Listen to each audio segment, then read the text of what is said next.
पूर्णमदः पूर्णमिदं पूर्णात् पूर्णमुदच्यते पूर्णस्य पूर्णमादाय पूर्णमेवावशिष्यते।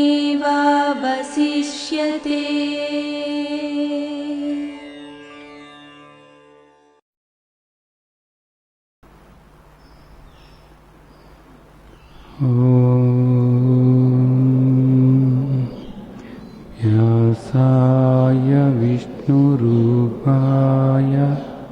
व्यासरूपाय विष्णवे नमो वै ब्रह्मनिधये वासिष्ठाय नमो नमः।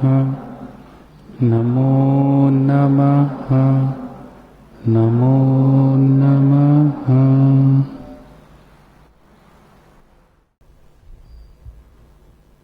ఈరోజు 10వ అధ్యాయం విభూతి యోగం. విభూతి యోగంలో ఇప్పటివరకు మనం 6 శ్లోకాలు అవగాహన చేసుకున్నాము. ఈ 6 శ్లోకాలను కూడా తండ్రి మనకు మొదటి 3 శ్లోకాలు కూడా ఇక్కడ ఈ అధ్యాయంలో ఎంతటి మహత్తరమైనటువంటి బోధ మనకు అందిస్తున్నారో దాని గురించి తెలియచేశారు. అలాగే ఇక్కడ కనిపించేటటువంటి ఈ బాహ్యమైనటువంటి జగత్తు, అలాగే అంతర్జగత్తు అంటే ఇన్ని ఆలోచనలు, ఇవన్నీ కూడా ఆ తండ్రి నుంచి వచ్చినటువంటివే అనేటటువంటిది మనకు తండ్రి తెలియచేశారు. అంటే ఈ జగత్తుకు కారణము పరమాత్మే. పరమాత్మ నుండే అంతర్జగత్తు బాహ్య జగత్తు కూడా పరమాత్మ నుండే వస్తుంది. పరమాత్మే ఆ విధంగా కనపడుతున్నారు అనేటటువంటిది మనం అర్థం చేసుకోవాల్సినటువంటి ముఖ్యమైనటువంటి విషయం. లోపల కలిగేటటువంటి భావాలు ఏవైతే ఉన్నాయో, ఆలోచనలు ఏవైతే ఉన్నాయో, అలాగే బయట కనపడుతున్నటువంటి చరాచర సృష్టి ఏదైతే ఉందో ఇదంతా కూడా పరమాత్మే ఈ విధంగా కనపడుతున్నారు. లోపల బయట కూడా పరమాత్మకు భిన్నంగా మరేది కూడా లేనేలేదు, కించిత్ కూడా మరేది కూడా లేనేలేదు అనేటటువంటిది మనకు తండ్రి తెలియచేశారు. ఈరోజు మనం చెప్పుకోబోయే శ్లోకాలు ఇవి నిజానికి ఎంతో సాధనాపూర్వకంగా మనకు ఉపయోగపడేటటువంటి శ్లోకాలు. ఈరోజు మనం చెప్పుకోబోయేటటువంటి శ్లోకాలు సాధనాపూర్వకంగా ఎంతో మనకు ఉపయోగపడేటటువంటి శ్లోకాలు. 7వ శ్లోకం. ఏతాం విభూతిం యోగం చ మమయో వేత్తి తత్వతః స్వవికంపేన యోగేన యుజ్యతే నాత్ర సంశయః. ఇక్కడ మనం గడిచిన 2 శ్లోకాల్లోనూ కూడా అంతర్జగత్తు బాహ్య జగత్తు కూడా పరమాత్మ నుండే వచ్చింది అనేటటువంటిది మనం తెలుసుకున్నాము. అలాగే 6వ శ్లోకం మనం చూసినట్లయితే ఈ ప్రజలందరూ కూడా మహర్షుల నుండి వచ్చినటువంటి వాళ్ళు అనేటటువంటిది మనం 6వ శ్లోకంలో తెలుసుకున్నాం. అంటే వీళ్ళందరూ కూడా మహర్షుల నుంచి, అంటే మనమందరము కూడా మహర్షుల నుంచి వచ్చాము అంటే వాళ్ళు మాత్రం పరమాత్మ నుండి వచ్చారు, మనం మహర్షుల నుంచి వచ్చాము అనేటటువంటిది ఒక ఆలోచన మనకు రావచ్చు. అంటే మహర్షులు పరమాత్మ నుండి వచ్చారు, మనం మహర్షుల నుండి వచ్చామని ఈ ఆలోచన మనకు కలగవచ్చు. ఇక్కడ మనం అర్థం చేసుకోవాల్సినటువంటి ముఖ్యమైనటువంటి విషయం ఒకటి ఉంది. ఏమిటి అంటే, ఒక సముద్రంలో నుంచి ఒక అల వచ్చింది. అల అంతా కూడా జలమే అయి ఉంది. సముద్రం అంటేనే అనంత జలరాశి. ఆ అనంత జలరాశి ఏదైతే ఉందో దాని నుండి ఉవ్వెత్తున ఒక అల అలా ఎగిసి పడుతూ ఉంది. అలా ఒక ఆకారాన్ని చూసి మనం అది అలా అంటున్నాము. ఆ అలలను బుడగలుగా మారినప్పుడు, అంటే గుండ్రంగా ఉన్నటువంటి బుడగలుగా మనం చూస్తూ ఉంటాం. వాటిని చూసినప్పుడు ఆ ఆకారాన్ని మనం బుడగలు అంటాము. అలాగే ఒక్కొక్కసారి నురుగు అంటాము, ఒక్కొక్కసారి చెమ్మ అంటాం. అంటే చెమ్మగా ఉంది అంటే అక్కడ తడిగా ఉంది అంటాం. ఇక్కడ మనం చూసినట్లయితే అలగా కనపడుతున్నటువంటిది ఆ నీరే, బుడగలుగా కనపడుతున్నది నీరే, నురుగుగా కనపడుతున్నది నీరే, అక్కడ చెమ్మగా తడిగా కనపడుతున్నది నీరే. నీరు కాక మరేది కూడా లేనే లేదు. నీరే ఆ విధంగా కనపడుతుంది. ఇది బాగా లోపల నాటుకుపోయేలాగా చేసుకోండి. మహర్షులు మాత్రమే పరమాత్మ నుండి వచ్చారు అనేటటువంటిది కాదు. అలా మాత్రమే నీటి నుండి వచ్చిందా? కాదు కదా. అలా నీరే, అలాగే అక్కడ కనపడే బుడగలు నీరే, ఆ నురుగు నీరే, ఆ తడి ఏదైతే ఉందో అది కూడా నీరే. నీటి కన్నా భిన్నంగా అక్కడ ఏది కూడా లేనే లేదు.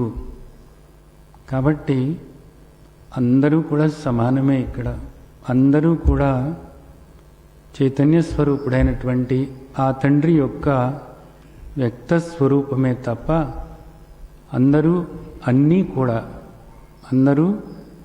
కూడా చైతన్య స్వరూపమైన తండ్రి యొక్క వ్యక్త స్వరూపమే తప్ప తండ్రి కన్నా అన్యంగా, పరమాత్మ కన్నా భిన్నంగా మరేది కూడా లేనే లేదు. ఇది బాగా లోపల నాటుకుపోవాలి. అవ్యక్త స్వరూపుడైనటువంటి పరమాత్మ, కేవలము చైతన్య స్వరూపుడైనటువంటి పరమాత్మ ఈ విధంగా వ్యక్తమవుతున్నారు అంతే. వ్యక్తమవుతూ ఉన్నటువంటి ఈ చరాచర జగత్తు అంతా కూడా ఇది తాత్కాలికమైనటువంటిది, ఇది గుణాలతో కూడినటువంటిది. ఇదంతా కూడా అపర ప్రకృతి. ఈ అపర ప్రకృతి ఒక్కొక్కసారి వ్యక్తమై కనపడుతుంది, ఒక్కొక్కసారి అవ్యక్తంగా ఆయనలోనే ఉంటుంది. అవ్యక్తంగా ఆయనలో ఉండేటప్పుడు దీన్ని ఏమన్నారు అంటే మాయా అన్నారు, మాయాశక్తి అన్నారు. ఆ మాయాశక్తి వ్యక్తమై ఈ విధంగా జగత్తుగా కనపడుతుంది. ఇది మనం 7వ అధ్యాయం దగ్గర నుంచి ఈ విషయాలు మనం తెలుసుకుంటూ వచ్చాం. పరమాత్మ యొక్క 2 విధాలైనటువంటి స్వరూపాలు ఇవి. ఒకటి అవ్యక్త స్వరూపము, 2 వ్యక్త స్వరూపము. ఈ 2 వేరు కాదు. ఈ 2 వేరు అని అనుకున్నట్లయితే మనం పరమాత్మను సరైన రీతిలో అర్థం చేసుకోలేము. అయితే మనం ఈ వ్యక్తమయ్యేటటువంటి దాన్నే మనం పట్టుకున్నట్లయితే, కేవలము వ్యక్తమయ్యేటటువంటి దాన్నే మనం పట్టుకున్నట్లయితే, అవ్యక్తం మనం తెలుసుకోలేనప్పుడు ఏమవుతుందంటే ఈ దుఃఖం అన్నది తప్పదు.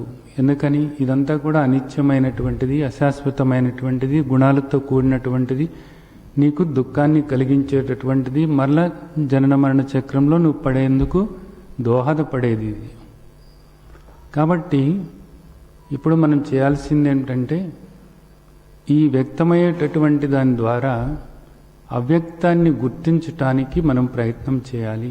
నిరంతరము కూడా వ్యక్తమయ్యే దాన్ని ఆసరాగా తీసుకొని అవ్యక్తం మీదకు మన దృష్టి వెళ్ళేలాగా చేసుకోవాలి.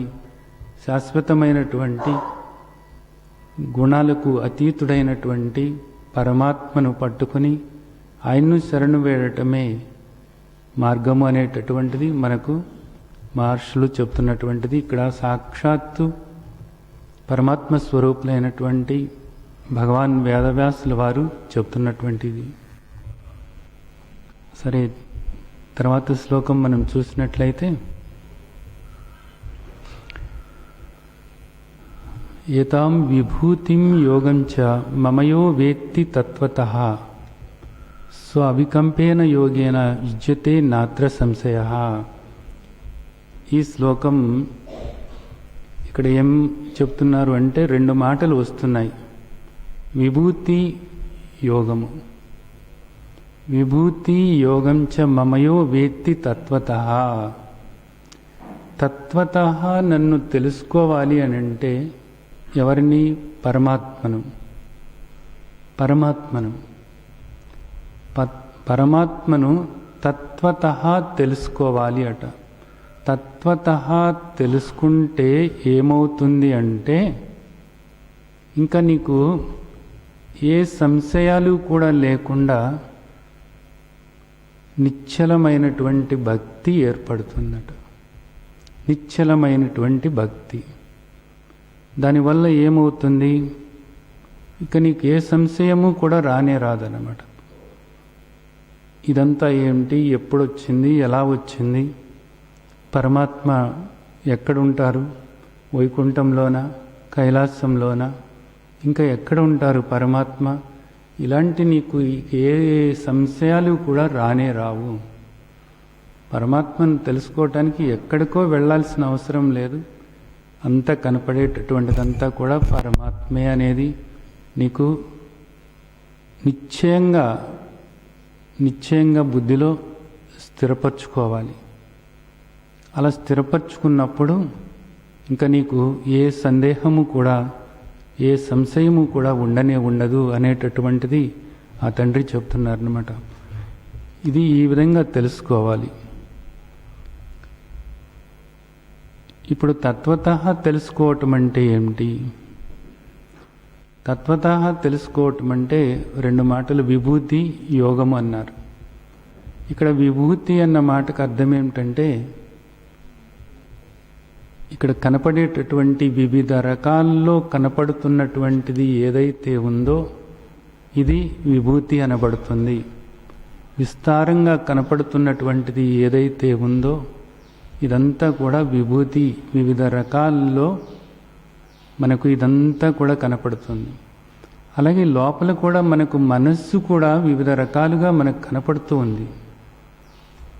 అనేక రకాలైనటువంటి ఆలోచనలు, అలాగే మన స్వప్నంలో కూడా అనేక రకాలైనటువంటి దృశ్యాలు, ఇవన్నీ కూడా మనస్సులో మనకు ఎన్నో ఆలోచనలు, ఎన్నో దృశ్యాలు, ఇవన్నీ కూడా మనం చూస్తూ ఉన్నాము. అంతర్జగత్తును, అలాగే బాహ్య జగత్తులో కూడా వివిధ రకాలుగా ఈ జగత్తును మనం చూస్తూ ఉన్నాము. వివిధ రకాలుగా కనపడుతున్నటువంటిది ఏదైతే ఉందో దీన్ని విభూతి అని అంటారు. అలాగే రెండవది ఏం మాట? యోగం అన్నమాట. ఇక్కడ యోగం అన్న మాటకు అర్థం ఏమిటంటే జ్ఞానము. జ్ఞానం అంటే చైతన్యము. చైతన్యము అంటే ఇది యథార్థమైనటువంటి పరమాత్మ యొక్క స్వరూపము, శాశ్వతమైన స్వరూపము, మారినటువంటి స్వరూపము. ఈ వ్యక్తమయ్యేటటువంటి ఈ విభూతికి, వివిధ రకాలుగా కనపడేటటువంటి ఈ విభూతికి ఆధారమైనటువంటి అవ్యక్త స్వరూపము ఏదైతే ఉందో ఆ అవ్యక్త స్వరూపమే జ్ఞానం అనబడుతుంది, చైతన్యం అనబడుతుంది, పరప్రకృతి అనబడుతుంది. వ్యక్తమయ్యేటటువంటి ఈ విభూతి అంతా కూడా అపర ప్రకృతి, అష్ట ప్రకృతి అనబడుతుంది. ఇదంతా కూడా అపర ప్రకృతి, అష్ట ప్రకృతి అనబడుతుంది. దీనికి ఆధారమైనటువంటి శాశ్వతమైనటువంటిది పరప్రకృతి అనబడుతుంది. ఈ రెండూ కూడా నీవు సరైనటువంటి రీతిలో నువ్వు అవగాహన చేసుకోవాలి. అవగాహన చేసుకున్నట్లయితే దాన్ని తత్వతః అంటారు. ఇది తత్వము అంటే. ఈ కనపడేదేదో కాదు, కనపడనటువంటి ఆ తండ్రి యొక్క వ్యక్త స్వరూపమే అనేది నీవు ఎప్పుడూ కూడా మనసులో ఆ భావన చేసుకుంటూ ఉండాలి. బుద్ధిలో ఇది నిశ్చయం అవ్వాలన్నమాట. కనపడేదాన్ని ఆధారం చేసుకుని కనపడనటువంటి ఆ తండ్రి మీదకు నీ దృష్టి వెళ్తూ ఉండాలి ప్రతిసారి కూడాను. అందుకనే మనకు ఉపనిషత్తులో కూడా చెప్తూ ఉంటారు, రూపం రూపం ప్రతిరూపం బభువ తదస్య రూపం ప్రతిచక్షణాయ. ఇక్కడ కనపడేదంతా కూడా ఎందుకోసమంటే కనపడనటువంటి చైతన్య స్వరూపుడైనటువంటి పరమాత్మను తెలుసుకోవటం, గుర్తు చేసుకోవటం కోసమే, లేదా ఆత్మస్వరూపమైనటువంటి నిన్ను నీవు చూసుకోవటం కోసమే అనేది మనకు ఉపనిషత్తులో, బృహదారణ్యక ఉపనిషత్తులో కూడా చెప్తున్నారు. కాబట్టి దీన్ని గుర్తుంచుకొని ఇక్కడ ఏం చెప్తున్నారు అంటే, సో అవికంపేన, ఇంకా నీవు ఏ సంశయము కూడా లేకుండా ఆ పరమాత్మను నువ్వు తెలుసుకోగలుగుతావు. ఆ పరమాత్మను తెలుసుకుంటూ నిరంతరము కూడా ఆయన స్మరణలో నువ్వు ఉండగలుగుతావు. ఇంకా ఇప్పుడు నువ్వు దేన్ని చూసినప్పటికీ కూడా ఇక్కడ పరమాత్మే కదా,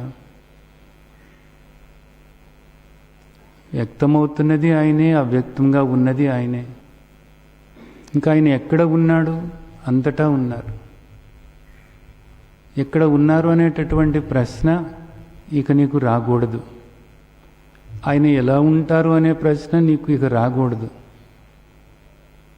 ఎక్కడ ఉంటారు అనేది రాకూడదు, ఎలా ఉంటారు అనేది రాకూడదు, ఆయనకు నేను ఎలా దగ్గర అవ్వగలను అనేటటువంటిది కూడా నీకు ఇక రాకూడదు. ఎందుకని? అంతా కూడా ఆయనే అయినప్పుడు ఇక దగ్గర దూరం అనేటటువంటి సమస్య లేనే లేదు కదా. దగ్గర దూరం అనేటటువంటి సమస్య లేనే లేదు. ఎక్కడ అనేటటువంటి సమస్య లేనే లేదు. ఎలా అనేటటువంటి సమస్య లేనే లేదు. ప్రతి క్షణము కూడా నువ్వు పరమాత్మను స్మరించుకునేటటువంటి అవకాశం ఇది నీకు అర్థమయ్యేటట్లయితే ప్రతి క్షణము కూడా నువ్వు అదే విధంగా ఆ స్మరణలో ఉండటానికి వీలవుతుంది. అంతా పరమాత్మే, పరమాత్మకు భిన్నంగా మరేది కూడా లేనే లేదు. అంతా జలమే, అంతా జలమే. జలానికి భిన్నంగా అలగాని, బుడగలు కానీ, నురుగు కానీ మరేది కూడా లేనే లేదు అని సముద్రంని ఉదాహరణగా గుర్తు చేసుకుంటూ ఉండాలి ఇక్కడ. అలాగే ఇంకొకటి ముఖ్యమైనటువంటిది మనకు కళ. మనకు కళలో అనేక రకాలైనటువంటి పర్వతాలు కనపడుతూ ఉంటాయి, పెద్ద పెద్ద జంతువులు కనపడుతూ ఉంటాయి, మనుషులు కనపడుతూ ఉంటారు, ఇంకా ఎన్నో ఎన్నో ఎన్నో దృశ్యాలు మనకు కనపడుతూ ఉంటాయి. అలాగే ఆ కళలో అనేక మంది అనేక విధాలుగా ప్రవర్తిస్తూ ఉంటారు. ఇవన్నీ కూడా మనం కళలో చూస్తూ ఉంటాము. అవన్నీ కూడా తీసుకొచ్చి ఎవరైనా పెట్టారా మన కళలో? కానే కాదు కదా. అవన్నీ కూడా ఏమిటి? అక్కడ పెద్ద పర్వతంలాగా కనపడుతున్నటువంటిది మన చైతన్యమే. అక్కడ మన మనస్సే ఆ విధంగా కనపడుతుంది. అక్కడ మనంతచేతనే ఆ విధంగా కనపడుతుంది. అలాగే అక్కడ జంతువులాగా కనపడుతున్నది కూడా ఎవరు? అది నీవే కనపడుతున్నావు. అలాగా అక్కడ నదుల్లాగా కనపడుతున్నది ఎవరు? నీవే కనపడుతున్నావు. అక్కడ మనుషుల్లాగా, జంతువుల్లాగా, నదుల్లాగా, పర్వతాల్లాగా, వృక్షాల్లాగా, అలాగే మంచిలాగా, చెడులాగా, శుభంలాగా, అశుభంలాగా ప్రతిదీ కూడా నీవే. నీవు కాక మరేదీ కూడా లేనే లేదు. నీ స్వప్న ప్రపంచం అంతా కూడా ఎక్కడి నుండి వచ్చింది? నీ నుండే వచ్చింది. నీలోనే ప్రవర్తిస్తూ ఉంది. నీలోనే ప్రవర్తిస్తూ ఉంది. అది నిజానికి బయట ఉందా? అది బయట ఏం లేదు, లోపలే ఉంది. కానీ అదంతా బయట ఉన్నట్లుగా నీకు కనపడుతుంది. కానీ అదంతా కూడా నీలోనే ఉంది. నీ నుండే వచ్చింది, నీలోనే ప్రవర్తిస్తుంది. ప్రతిదీ కూడా అది నీవే అయి ఉంది. నీవు కాక మరేమీ కాదు. ఇది బాగా గుర్తుంచుకోండి. ఈ రెండు ఉదాహరణలు కూడా ఎప్పుడూ మీకు గుర్తు ఉన్నట్లయితే అంతా పరమాత్మే, పరమాత్మకు భిన్నంగా ఏమీ కూడా లేదు అన్నది లోపల బుద్ధిలో స్థిరపరచుకోవటానికి వీలవుతుంది. ఇది బాగా గుర్తుంచుకోవాలి, బాగా లోపల స్థిరపరచుకోవాలి. అలా స్థిరపరచుకున్నప్పుడే అంతా కూడా పరమాత్మకు భిన్నంగా ఏమీ లేదని ఆ అద్వైత దృష్టి ఏర్పరచుకోవటానికి వీలవుతుంది. మళ్ళీ అంతా పరమాత్మ అన్నప్పుడు నువ్వేదో పరమాత్మకు వేరుగా ఉన్నావన్నది కాదు, గుర్తుంచుకో. నీతో సహా నువ్వు కూడా పరమాత్మే. నువ్వు కూడా పరమాత్మే. నీతో సహా ప్రతిదీ కూడా పరమాత్మే. పరమాత్మకు భిన్నంగా ఇక్కడ కించిత్ కూడా మరేది కూడా లేదు. ఇది బాగా బుద్ధిలో నాటుకుపోవాలి. ఈ తర్వాత శ్లోకంలో ఆయన అదే చెబుతున్నారు. అహం సర్వస్య ప్రభవో, అంతా కూడా నా నుండే ఉద్భవించింది. మత్త సర్వం ప్రవర్తిస్తుంది. ఈ చరాచర సృష్టి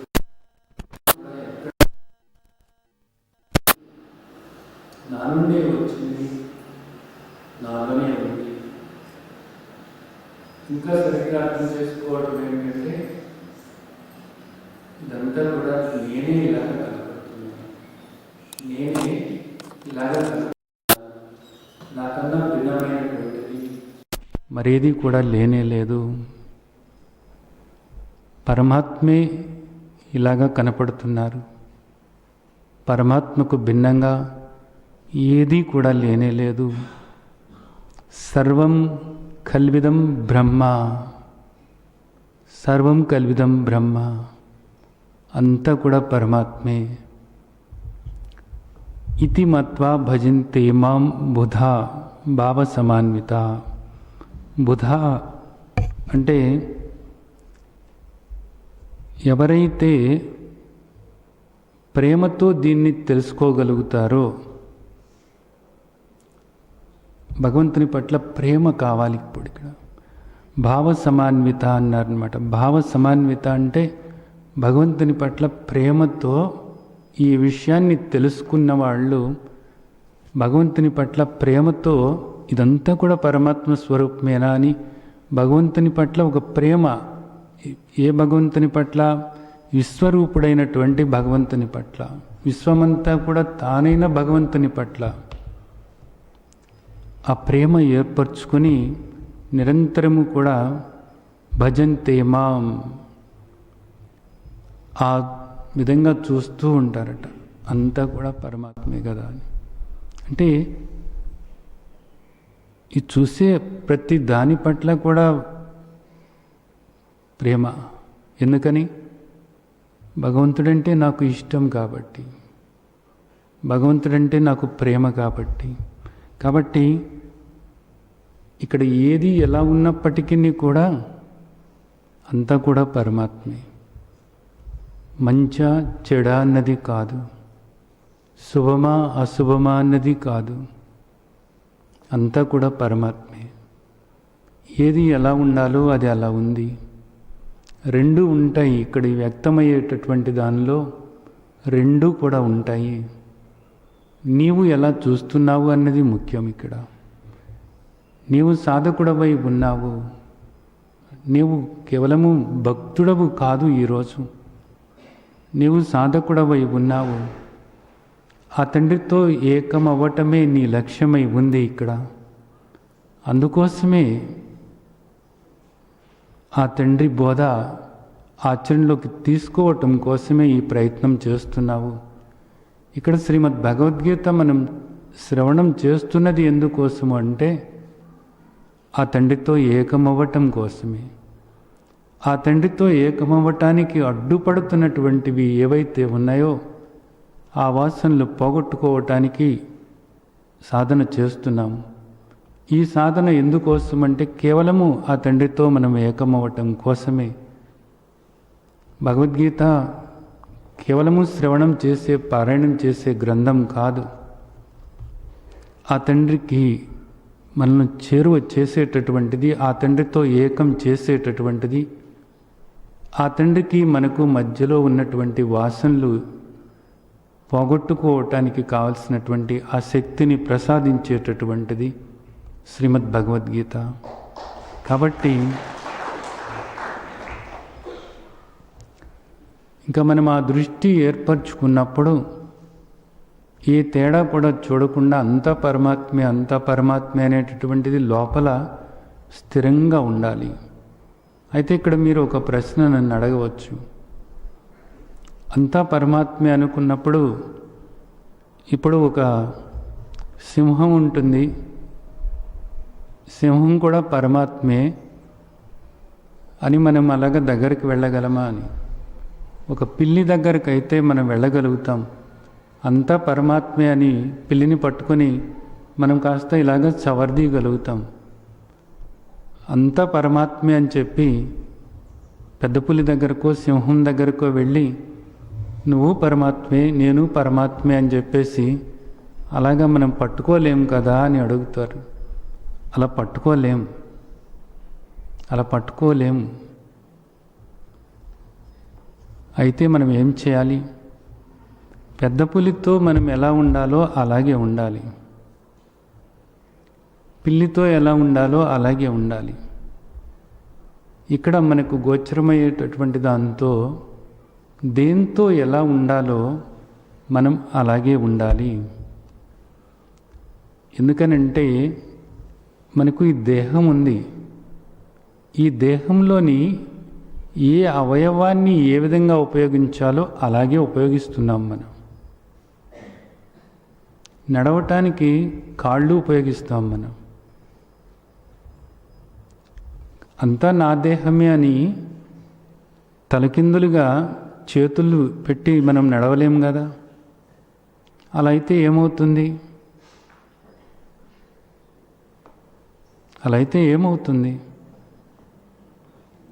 అలాగే ఏదో విధంగా ఇక్కడ నవరంధ్రాలు అన్నారు కదా, ఈ నోటితోనే ఎందుకు ఆహారం ఇవ్వటము అని చెప్పేసి వేరే వేరే రంధ్రాల నుంచి నువ్వు ఆహారం లోపలికి ఇవ్వాలనుకుంటే ఏమవుతుంది? నవరంధ్రాలు అన్నారు, అంతా నా దేహమే కదా, అంతా సమానమే కదా అని అనుకుని ఆ విధంగా చేసినప్పుడు ఏమవుతుంది? ఇక్కడ కూడా అంతే. అంతా కూడా పరమాత్మ దేహమే.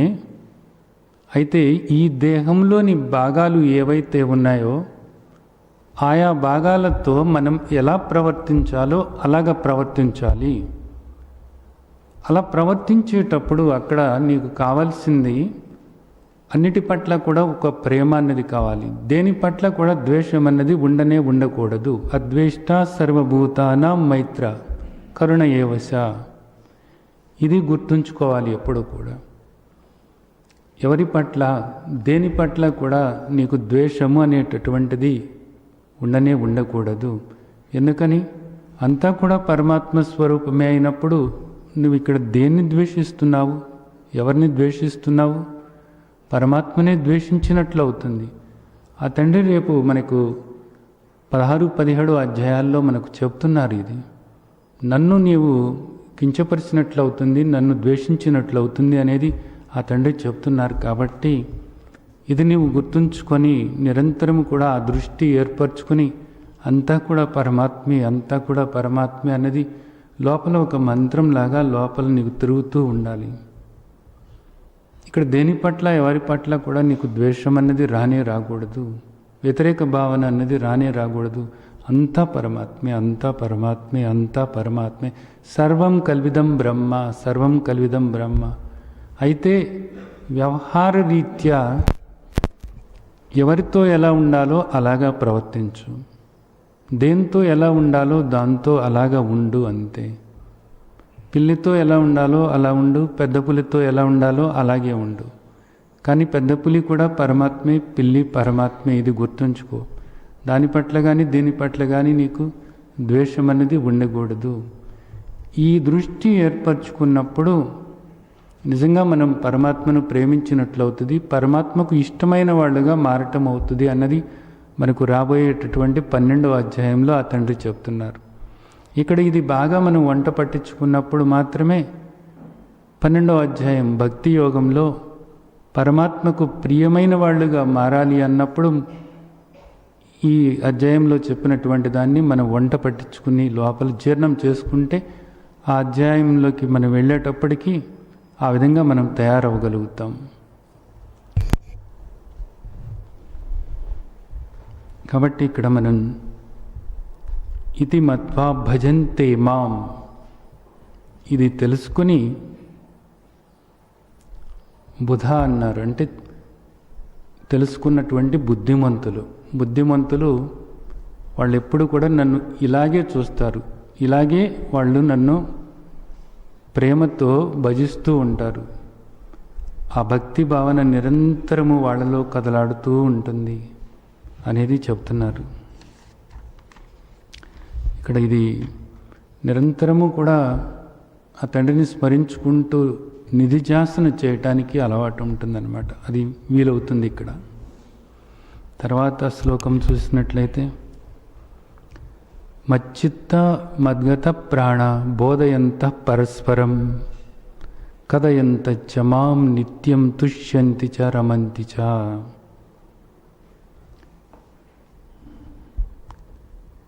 ఇంకంతా పరమాత్మే అనుకున్నప్పుడు ఇంకా నిరంతరము కూడా అలాంటి బుద్ధిమంతులు, అలాగ భగవత్ తత్వం తెలుసుకున్నటువంటి వాళ్ళు ఏ విధంగా ఉంటారట? మచ్చిత్త, వాళ్ళ మనసు ఎప్పుడు కూడా పరమాత్మ మీదే ఉంటుందట. ఏది చూసినా పరమాత్మే గుర్తొస్తున్నప్పుడు ఇంకా మనస్సులో ఎప్పుడు పరమాత్మే ఉండక ఇంకేమవుతుంది? నామరూపాలను దాటి పరమాత్మ మీదకు దృష్టి వెళ్తూ ఉంటుందన్నమాట. ఈ నామరూపాలకు కారణం ఏమిటి? పరమాత్మే కదా అన్నది. ఇక్కడ మనం చూసినట్లయితే రకరకాలైనటువంటి ఆభరణాలు మనం చూస్తూ ఉంటాం. బంగారపు ఆభరణాలు అంటారు కదా. బంగారం మీదకి మన దృష్టి వెళ్ళినప్పుడు ఏమవుతుంది? ఆభరణాల గురించి మర్చిపోతాం. ఇది బంగారమే, ఇది బంగారమే, ఇది బంగారమే, ఇది బంగారమే, అంతే. అంతా బంగారమే. బంగారానికి భిన్నంగా మరి ఏది కూడా లేదు అక్కడ. నామరూపాలను చూసేటటువంటి వాళ్ళు దేన్ని చూస్తూ ఉంటారు? ఇది బాగుంది, ఇది బాగాలేదు, ఈ డిజైన్ బాగుంది, ఇది పెద్దగా ఉంది, ఇది చిన్నగా ఉంది, ఇది సన్నగా ఉంది, ఇది లావుగా ఉంది, ఈ ఆకారాలను చూస్తూ ఉంటారు. ఆకారాలను దాటి బంగారాన్ని చూసేవాళ్ళు అక్కడ వాళ్ళకి ఏ భేదము లేదు. అక్కడ అంతా ఒక్కటే, అంతా బంగారమే, అంతా మంచిదే. ఏం తేడా ఉంది ఇక్కడ? ఏ తేడా లేదు. అంతా బంగారమే అయినప్పుడు తేడా ఎక్కడ వచ్చింది? ఏ తేడా లేదు. వ్యవహార రీత్యా వచ్చేటప్పటికి ఏలుకి తొడుక్కునేటటువంటి ఉంగరాన్ని ఏలుకే తొడుక్కుంటారు, మెడలో వేసుకునే గొలుసుని మెడలోనే వేసుకుంటారు. కానీ వేలుకు తొడుక్కున్నటువంటి ఉంగరమైన మెడలో వేసుకునే గొలుసైనా బంగారమే. అది బంగారమే, ఇది బంగారమే. బంగారానికి భిన్నంగా ఏదీ లేదు అన్నది అది లోపల ఎప్పుడు మనసులో ఉండాలి. వ్యవహార రీత్యా వేలుకు తొడుక్కునేది వేలుకు తొడుక్కోవాలి, మెడకి తొడుక్కునేది మెడకి తొడుక్కోవాలి. అలాగే ఇక్కడ కూడా వ్యవహార రీత్యా మనం ప్రవర్తించేటప్పుడు ఎలా ఉండాలో అలా ఉండాలి. లోపల మాత్రం ఎప్పుడూ కూడా అంతా పరమాత్మే, అంతా పరమాత్మే అన్నది అలా ఎప్పుడూ కూడా కదులుతూ ఉన్నప్పుడు ఇక్కడ వీటి పట్ల రాగద్వేషాలు లేకుండా మనం ఉండటానికి కుదురుతుంది. మన వాసనలు ఏవైతే ఉన్నాయో వాటిని పోగొట్టుకోవటానికి వీలవుతుంది. మచ్చిత్త మద్గత ప్రాణ, ఇంకా మన ఇంద్రియాలకు సంబంధమైనటువంటి ఏ విషయమైనప్పటికీ కూడా మనకి పరమాత్మ గుర్తుకొస్తూ ఉండాలన్నమాట. మనకి 5వ అధ్యాయంలో ఒక శ్లోకం ఉంది. పశ్యన్ శృణ్వన్ స్పర్శన్ జిఘ్నన్ అచ్చన్ గచ్చన్ స్వపన్ శ్వాసన్ ప్రలపన్ విసృజన్ గృహణన్ నిమిషన్ నిమిషున్నపి. ఇవన్నీ కూడా ఇంద్రియాలకు సంబంధమైనటువంటి పనులు. ఈ ఇంద్రియాలకు సంబంధమైనటువంటి పనులన్నీ కూడా మనం చేసుకుంటున్నప్పుడు ఈ ఇంద్రియాలకు విషయాలైన ఈ శబ్దస్పర్శ రూప రసగ్రంథాలన్నీ కూడా మనకు గోచరమవుతున్నప్పుడు ప్రతిసారి కూడా అంతా కూడా పరమాత్మే కదా, అంతా కూడా పరమాత్మే కదా, అంతా కూడా పరమాత్మే కదా అన్నది లోపల అలా కదులుతూ ఉండాలన్నమాట. బోధయంత పరస్పరం. అలాగే భగవంతుడి గురించి ఒకరికొకరు మాట్లాడుకుంటూ ఉండాలట, గుర్తు చేసుకుంటూ ఉండాలన్నమాట. ఇక్కడ అనేక విషయాలు గుర్తు చేసుకుంటూ ఉంటారు. దుఃఖాన్ని కలిగించేవే అన్నీ కూడా, మారేటటువంటివి అన్నీ కూడా, అవన్నీ కూడా గుణాలతో ఉన్నటువంటివే, అవన్నీ అశాశ్వతమైనటువంటివి, అవన్నీ అల్పమైనవి, అన్నీ దుఃఖాన్ని కలిగించేవి. వాటి గురించే మాట్లాడుకుంటూ ఉంటారు. ఆనందస్వరూపుడైనటువంటి ఆ పరమాత్మ గురించి ఇప్పుడు ఒకళ్ళతో ఒకళ్ళు మాట్లాడుకుంటూ ఉండాలట.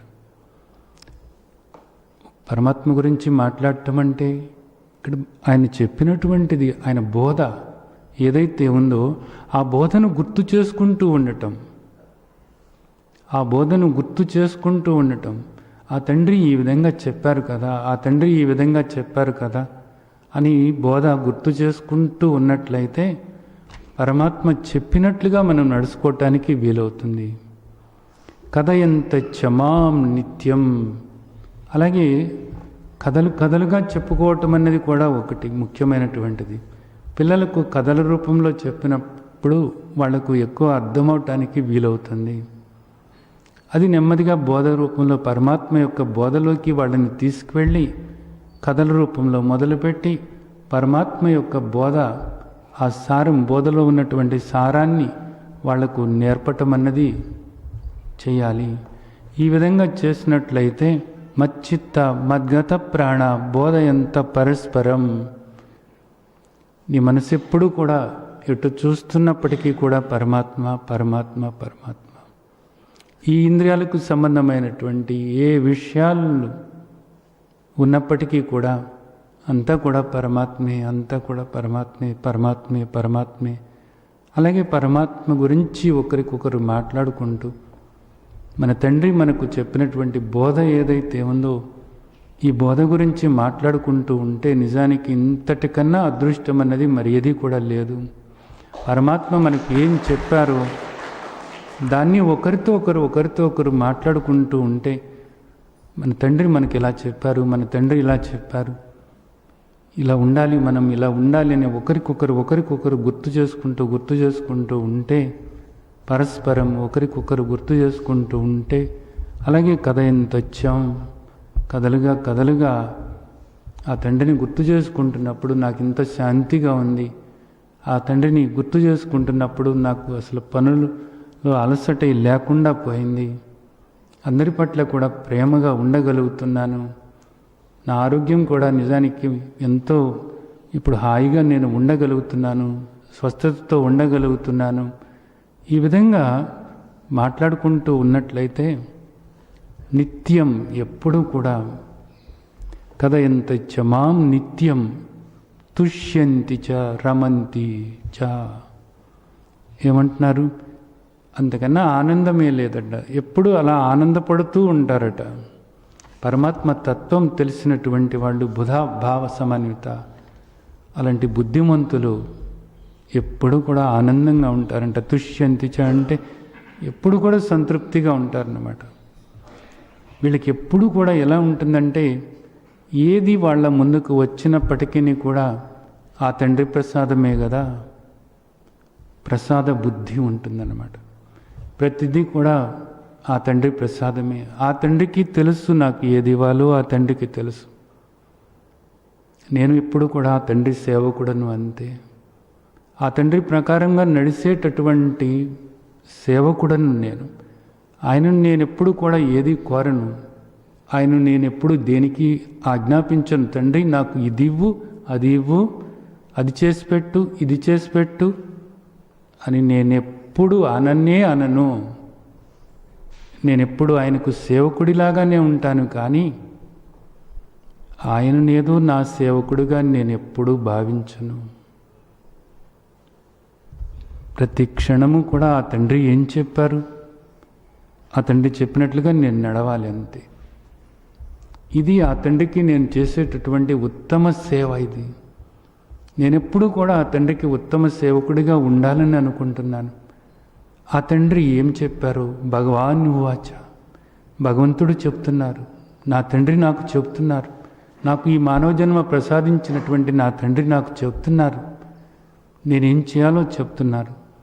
ప్రతి క్షణము నా తండ్రి నన్ను ఎలా ఉండమన్నారు అని చూసుకుంటూ దాని గురించే మాట్లాడుకుంటూ ఆ విషయాలే తెలుసుకుంటూ, ఆ విషయాలే మాట్లాడుకుంటూ, కథలు కథలుగా చెప్పుకుంటూ నిరంతరము కూడా నేను అలా ఉంటూ ఉన్నప్పుడు నిజానికి అంతకన్నా నాకు ఆనందం అన్నది లేనే లేదు.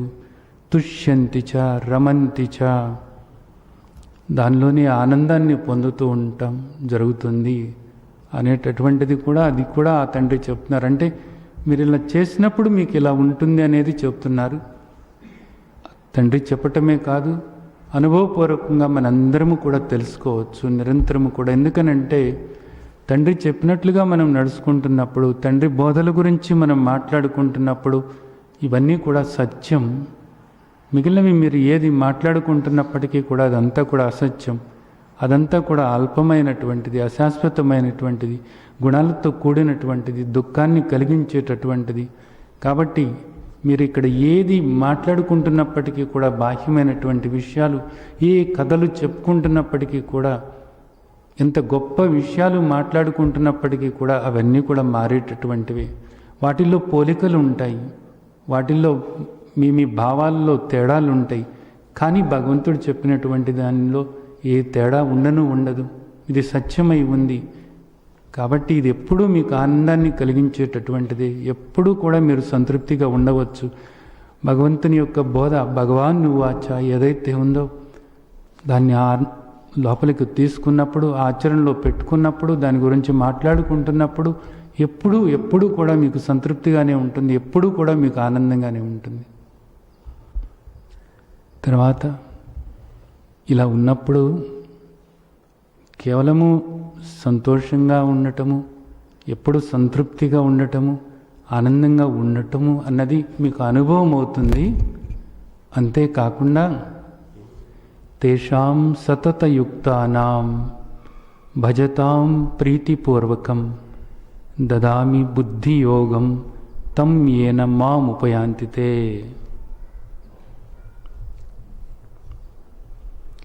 ప్రీతిపూర్వకం,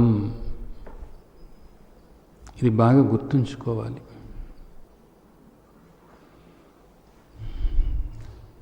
ప్రీతిపూర్వకం అంటే భగవంతుని పట్ల ప్రేమతో ఉండాలి. ఈ లోకంలో మనం చూసినట్లయితే భగవంతుడంటే నాకు ఇష్టము, భగవంతుడంటే నాకు విశ్వాసము, భగవంతుడంటే నాకు బోళ్ళంత ప్రేమ అని మాట్లాడే మాటలన్నీ కూడా ఎలాంటివి అంటే నేతి బీరకాయలో నెయ్యి ఎలా ఉంటుందో అలాంటివే. అంతే. ఎందుకోసం అంటే భగవంతుడంటే నాకు విశ్వాసము, భగవంతుడంటే నాకు ప్రేమ, భగవంతుడంటే నాకు ఇష్టము అనే మాటలు మాట్లాడుతున్నాము అంటే ముందు నువ్వు అర్థం చేసుకోవాల్సింది ఒకటి ఉంది.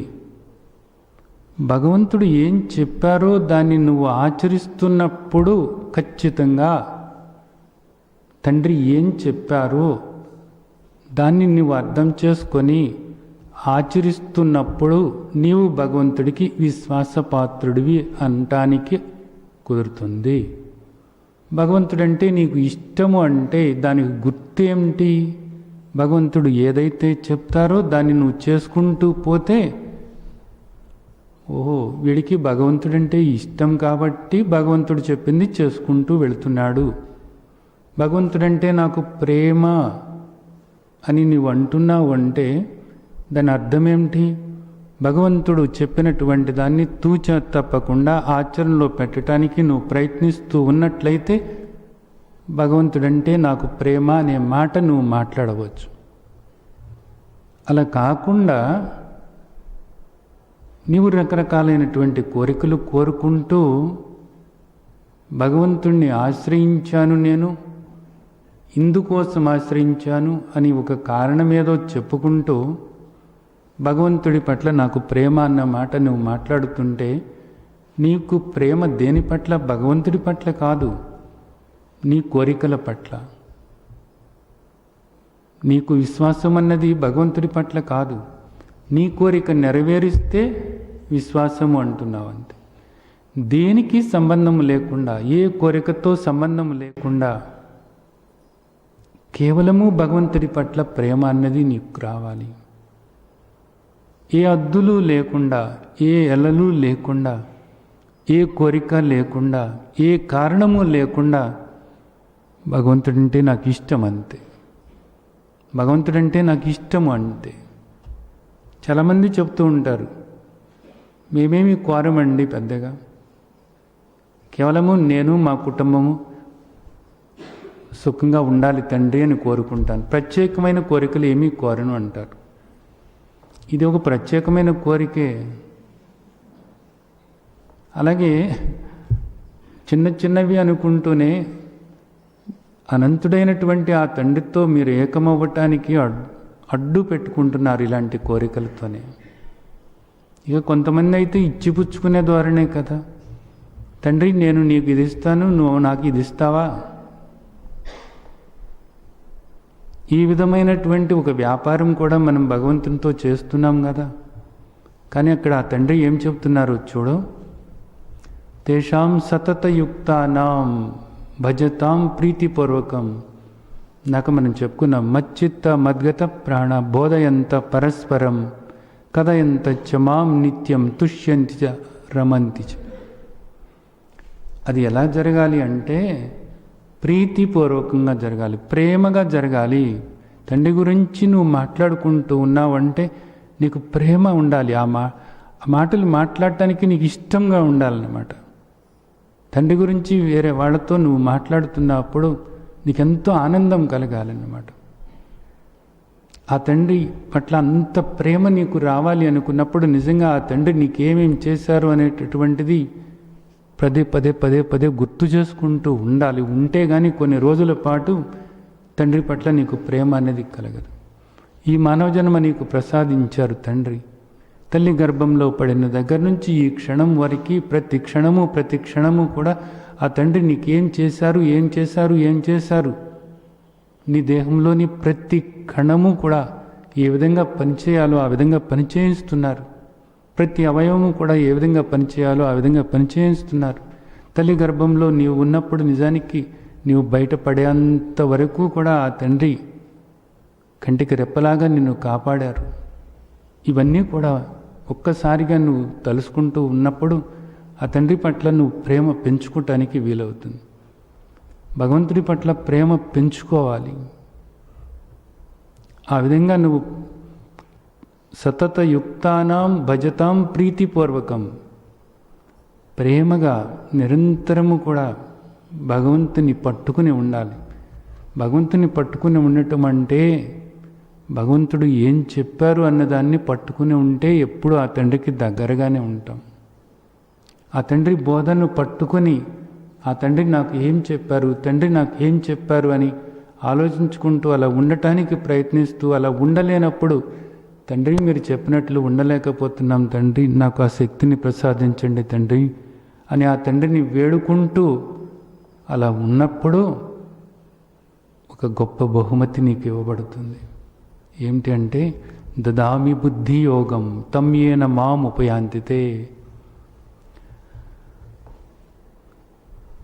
గొప్ప బహుమతి ఏంటంటే దదామి బుద్ధి యోగం, నీకు బుద్ధి యోగం ఇవ్వబడుతుందట. ఏమిటి ఈ బుద్ధి యోగము అంటే జ్ఞానబుద్ధి నీకు ఇవ్వబడుతుందట. ఇప్పటి వరకు కూడా నీకు ఆ జ్ఞానం ఉండకపోవచ్చు. ఏమిటి, నేను ఆత్మస్వరూపము అనేటటువంటి ఆలోచన నీకు ఉండకపోవచ్చు. భగవంతుణ్ణి నీవు ఇప్పటి వరకు కూడా అనంతమైనటువంటి భగవంతుణ్ణి, విశ్వరూపుడైనటువంటి భగవంతుణ్ణి నీవు ఆరాధిస్తున్నావు. ప్రత్యేకించి నిష్కామంగా ఏ కోరిక లేదు, కేవలము తండ్రి పట్ల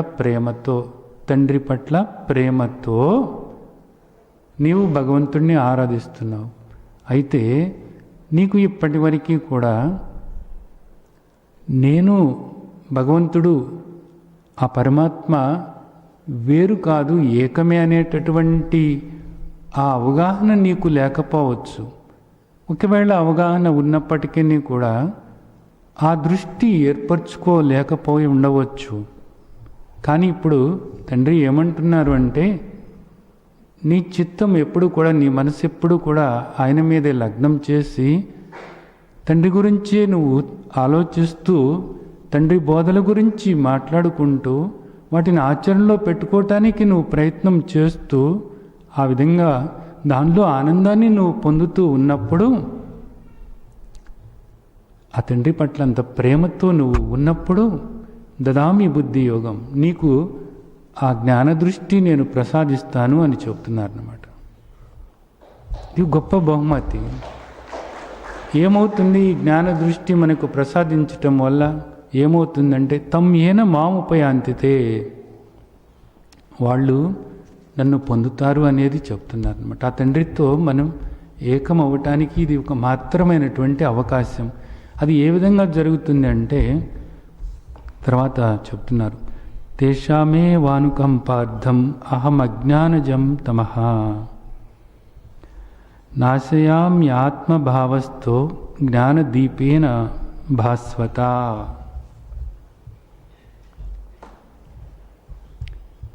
ఇక్కడ ఒక మంచి మాట గుర్తుంచుకోవాల్సిన మాట, ఆత్మభావస్థో. మన అంతఃకరణంలో ఇదే హృదయం అనబడుతుంది. సర్వస్య శాహం హృది సన్నివిష్టో ఈశ్వర సర్వభూతానాం హృద్దేశార్జున తిష్టతి. హృదయం అంటే ఇక్కడ మనం కొట్టుకునేటటువంటి లబ్డబ్బని కొట్టుకునే గుండె కాదు, హార్ట్ కాదు. హృదయం అన్న మాటకు అర్థం ఏంటంటే అంతఃకరణం అనేది తీసుకోవాలి. మన అంతఃకరణంలో ఉంటున్నటువంటి ఆ తండ్రి అంటే మన మనస్సు, బుద్ధి, చిత్తము వీటిలోనే ఉంటున్నటువంటి మన తండ్రి, మన ఆలోచనలు ప్రతి క్షణము కూడా గమనించేటటువంటి తండ్రి, సాక్షి చైతన్య స్వరూపుడైనటువంటి తండ్రి, ప్రతి క్షణము కూడా నీ భావాలు గుర్తించేటటువంటి తండ్రి, నీ అంతఃకరణంలోనే నివాసముంటున్నటువంటి తండ్రి, నీ హృదయంలో తిష్ట వేసుకొని కూర్చున్నటువంటి తండ్రి, నీ ఆలోచనలు గనక ప్రతి క్షణము కూడా ఆయన మీదే ఉంటూ ఉన్నట్లయితే, అలాగే నీ ప్రతి కదలికలోనూ కూడా ఆ తండ్రి చెప్పినట్లుగా ఉండాలి అని నీవు తపన పడుతూ, ఆ తండ్రి బోధకు అనుగుణంగా నడుచుకోవటానికి ప్రయత్నం చేస్తూ ఉంటే, ఆ తండ్రి బోధల గురించి నీవు మాట్లాడుకుంటూ, ఒకరితో ఒకరు మాట్లాడుకుంటూ ఉన్నట్లయితే, నిరంతరము కూడా ఆ తండ్రి పట్ల ప్రేమ నీవు ఆ తండ్రితో వ్యక్తపరుస్తూ నిరంతరము కూడా ఆ ప్రేమతో ఉంటూ ఉన్నట్లయితే, నీ అంతఃకరణంలో ఉన్నటువంటి ఆ తండ్రికి ఇది తెలుసు కదా. నీ ఆలోచనలు ఎలా ఉన్నాయో ఆ తండ్రికి తెలుసు కదా. ఈశ్వర సర్వభూతానాం హృద్దేశార్జున తిష్టతి సర్వస్య శాఖం హృది సన్నివిష్టో. కాబట్టి ఆ తండ్రి గమనిస్తూనే ఉన్నారు. నీవు అలా ఉన్నట్లయితే తేషామే అనుకంపార్థం, అలా ఉన్నటువంటి వాళ్ళ పట్ల ప్రేమతో ఉంటారట ఆ తండ్రి కూడా. ఆయనంటే నీకు ఇష్టం, నువ్వంటే ఆయనకు ఇష్టం. ఇక్కడ ప్రేమ, అది ప్రేమ. ఆ తండ్రిని నువ్వు ప్రేమిస్తున్నావు, నిన్ను ఆ తండ్రి ప్రేమిస్తున్నారు. నీ పట్ల ఆ ప్రేమతో ఆ తండ్రి ఏం చేస్తారట, నీ మనసులో ఉన్నటువంటి, నీ అంతఃచేతనలో, నీ సబ్కాన్షియస్ మైండ్లో, నీ చిత్తంలో ఉన్నటువంటి ఆ వాసనలు అన్నిటినీ కూడా పోగొడతారట. ఆ జ్ఞానం పూర్తిగా పోగొడతారట. ఏ విధంగా పోగొడతారు? జ్ఞాన దీపాన్ని అక్కడ ప్రకాశవంతం చేస్తారట. జ్ఞాన దీపాన్ని ప్రకాశవంతం చేయటం వల్ల నీలో ఉన్నటువంటి అజ్ఞానం అనేటటువంటి తమోగుణం వల్ల వచ్చినటువంటి అజ్ఞానం అనేటటువంటి ఆ చీకటి పూర్తిగా పటాపంచలైపోతుంది. నీలో ఉన్నటువంటి వాసనలు ఏవైతే ఉన్నాయో ఆ వాసనలన్నీ కూడా పూర్తిగా పోతాయి అని చెప్తున్నారు ఇక్కడ తండ్రి. ఇప్పుడు మనం చేయాల్సింది ఏమిటి? మనలో ఉన్నటువంటి ఆ అజ్ఞానాన్ని పోగొట్టుకోవాలి అనుకున్నప్పుడు, మనలో ఉన్నటువంటి వాసనలు పోగొట్టుకోవాలి అని అనుకున్నప్పుడు ఆ తండ్రిని ఆశ్రయించి నిరంతరము కూడా ఆ తండ్రి బోధ గుర్తు చేసుకుంటూ ఆ తండ్రి ప్రకారంగా ఉండటము అన్నది ఒక్కటే మార్గం అంతే. ఆ తండ్రి ప్రకారంగా ఉండటము అనేటటువంటిది ఒక్కటే మార్గం. దానివల్ల మనం నిరంతరం కూడా సంతృప్తిగా ఉండగలుగుతాము, ఆనందంగా ఉండగలుగుతాము, ఆ తండ్రికి దగ్గరగా ఉన్నాము అని ఆ సంతృప్తి పొందగలుగుతాము. అలాగే ఎంతో శాంతి అనుభవానికి వస్తూ ఉంటుంది. మన వాసనలు పోయాయి, మన భావోద్వేగాలు పోయాయి అన్నది అనుభవపూర్వకంగా తెలుసుకోగలుగుతాం. ఎల్లవేళలా కూడా సమస్థితిలో ఉండగలుగుతున్నాము అనేటటువంటిది మనకు అర్థమవుతుంది. దైవానుగ్రహం పొందగలుగుతున్నాము అనేది తెలుస్తుంది, ఆత్మానుగ్రహం పొందగలుగుతున్నాము అనేది తెలుస్తుంది.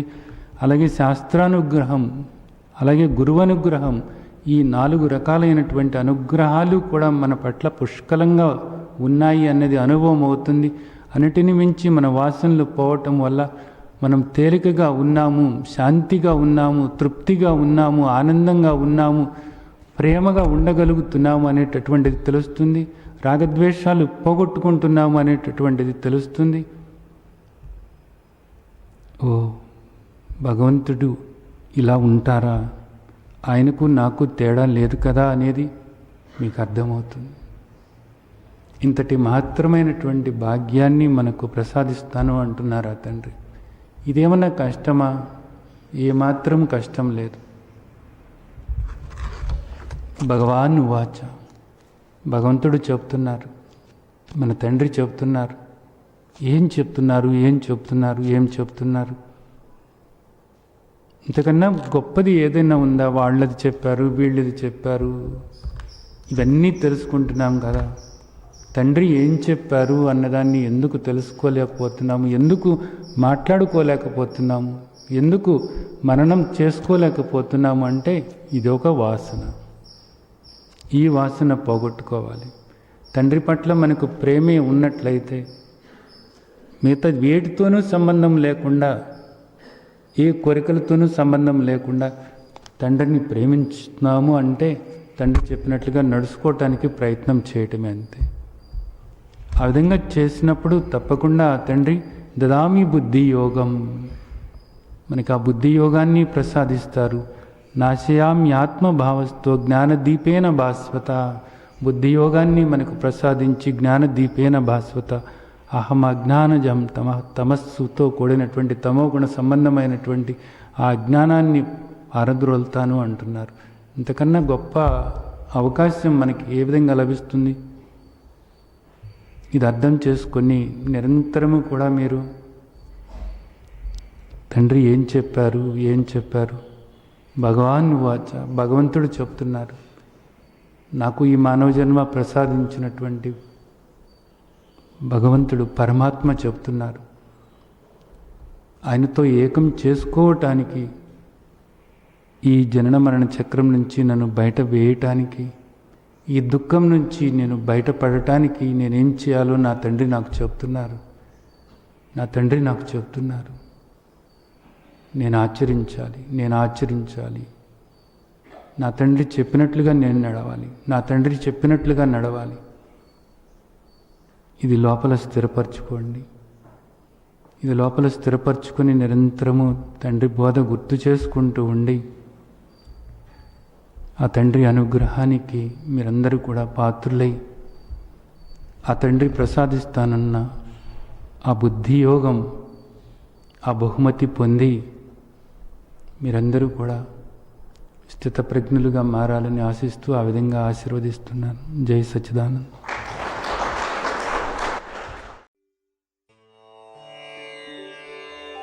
లోకా సమస్తా సుఖినో భవంతు. లోకా సమస్తా సుఖినో భవంతు. లోకా समस्ता सुखिनो